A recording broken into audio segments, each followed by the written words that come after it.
Do you think mixed martial arts will ever get to a point where athletes will start to make money just like boxers? Because at one point in time, I thought mixed martial artists made more money than boxers, right? There's always that, everybody's going back and forth, but people have shown me that boxers make more money than MMA athletes because you have the A side, the B side, you have the collective bargaining agreement, all that stuff. But there's a part of me where I feel it's still not true because there's only a handful of guys that make that money where, Morton, Kamala Morton, it's a young boxer up and coming. I don't know how much he makes. Oh, Kamel Motan, yeah. Morton, yeah. Amazing. I follow his career. I've seen him fight live, but I don't know how much money he's making. Is he making as much money as, Rodrigo Rosa? I have no idea. But do you ever think we'll get to a point in time where MMA athletes will make just as much as money as boxers?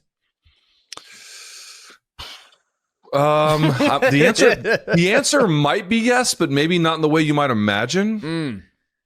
So first of all, what does the preponderance of the evidence show? I mean, I don't think it's even preponderance. I just think it's overwhelming at this point. MMA fighters simply do not make as much as boxers, not in every category, but in virtually all of them. People think it's strictly a function of the headliners, like, obviously a Canelo or something is going to make more, but it actually extends far beyond that. There is something to be said for some part of the UFC lower middle class section. I don't mean where they come from. I mean like where they fit into the athlete profile. Yep.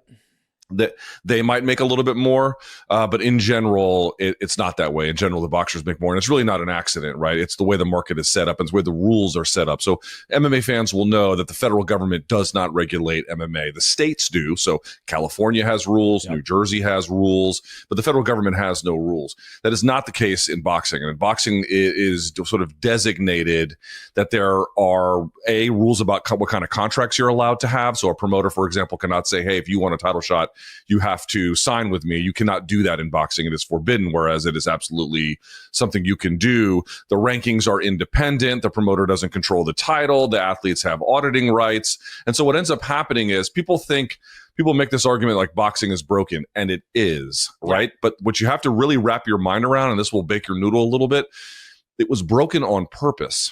It was not broken people think it's like, oh, this is a very inefficient way to run a sport. And yeah, it is. Like if you were trying to do like smooth sport, how to run an organization, would you ever run it the way that boxing is run? Of course you would not, right? Where this entity owns the titles and this entity does the rankings and you're the promoter and you can't do that. Like no one would ever do that if you were trying to make it like as streamlined as possible. But it's done to create basically a separation of powers so that one of the end results ends up being, and we know this from you mentioned the lawsuit, we know this from the lawsuit, inside that lawsuit, they have expert testimony from Bob Arum. This is the guy behind Top Rank. Yep. He promoted Ali, he promoted, everybody.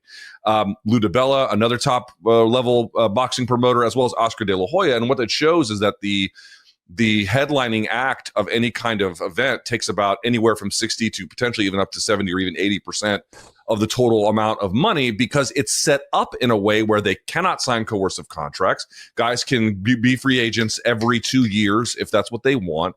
Essentially, the system is set up so the promoters have to bid on the services of the boxer, not the other way around. And listen, there can be an argument to be made that say, well, okay, but there's got to be a cost to how inefficient boxing is in terms of people being aware of who's that guy, like that guy's a champion, but that guy's also a champion, and they're a champion in the same weight class. Doesn't make any sense. There's a certain kind of, again, argument for streamlining a sport, which you get in the NFL. There's one major title. It's essentially a monopoly. But the difference is those athletes have protections.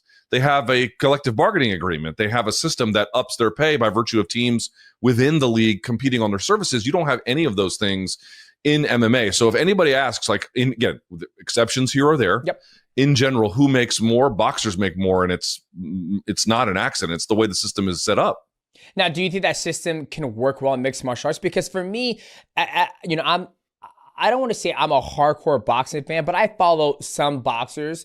And when I sit there and I see, Crawford with like 25 belts on him. I'm like, which belt means something? Which belt means what? You have the WO, the WBC, IBO. And then I know typically after they win the belt, it's like they have a certain amount of time before they have to defend it against the next boxer. And then they could be like, I don't want to fight him.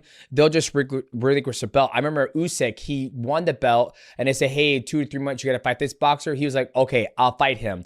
And then there's times you see other champions like, nah, I don't want to fight him. And they just relinquish the belt. So I feel like it's more catered to the athlete and not the public, if that makes sense.